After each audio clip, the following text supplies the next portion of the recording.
매일 아침 외신 브리핑 신민영입니다. 월요일 아침 외신들이 주목한 소식들 전해드리도록 하겠습니다. 먼저 CNBC의 기사 통해서 지난주 뉴욕 마감 상황 짚어보도록 할게요.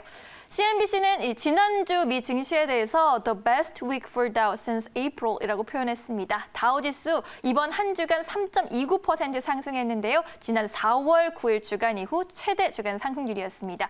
뉴욕 증시는 미국, 중국의 충돌 가능성과 코로나19 백신 개발 소식 등으로 출렁이고 있죠. 마감 키포인트 열어볼게요.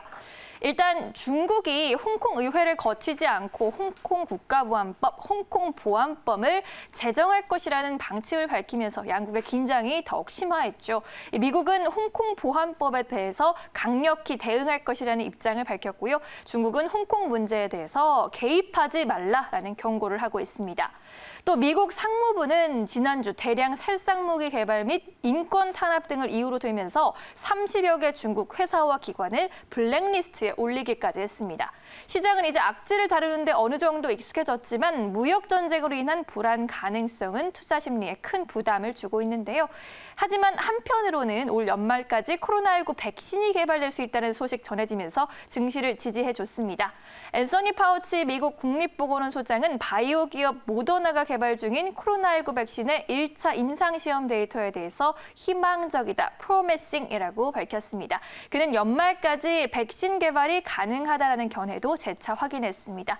이러한 소식 전해지면서 뉴욕 주요 지수 장중에 반등 흐름을 나타냈고요. 여기에 트럼프 미국 대통령이 코로나19의 2차 유행이 나타난다고 해도 경제를 다시 봉쇄하지는 않을 것이라며 강한 경제 재개 의지를 피력할 것 역시 증시에 힘을 보탰습니다. 다음 기사로 넘어가 보죠. 국제유가 동향 체크해 볼 텐데요. 금요일에 국제유가는 내림세로 또 돌아섰습니다.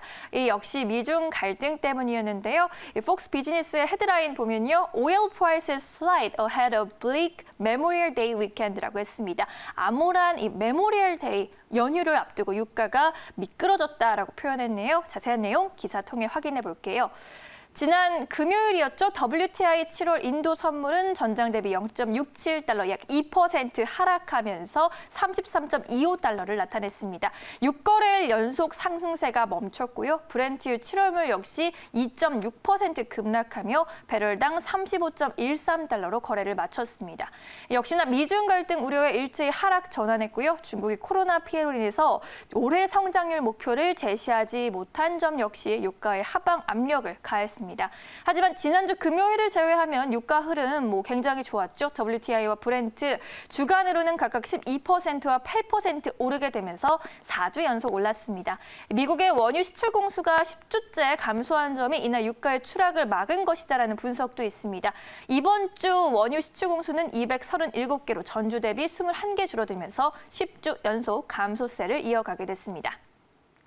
마지막으로 유럽 쪽 이슈도 점검해 볼게요. 보리스 존슨 영국 총리가 5G 이동통신 비핵심 장비에서는 중국 화웨이 제품을 쓰겠다라고 했었던 기존 방침을 바꿨습니다. 이제 화웨이를 전면 배제하라는 지시를 내렸다고 영국의 일간 텔레그래프가 보도를 했는데요. 자세한 내용 더 들어가 보죠. 존슨 총리는 코로나19 확산을 계기로 2023년까지 영국 인프라 구축 사업에 중국이 관여할 여지를 제로 수준으로 축소하는 계획을 세우라고 각 부처에 지시했습니다.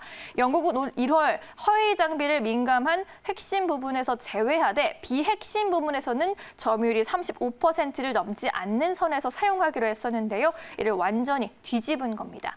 이에 대해 영국 정부 내 한 소식통은 화웨이와의 거래는 코로나19 대유행 이전에 이뤄졌지만 바이러스가 모든 것을 바꿔놨다고 설명했습니다. 영국 5G 인프라 구축 사업에서 화웨이 장비를 완전히 배제하는 프로젝트는 국제통상부 사무차관이 이끌고 있으며 이 사무차관인 도미닉 라브 외교부 장관에게 직접 보고하고 있다고 전했는데요.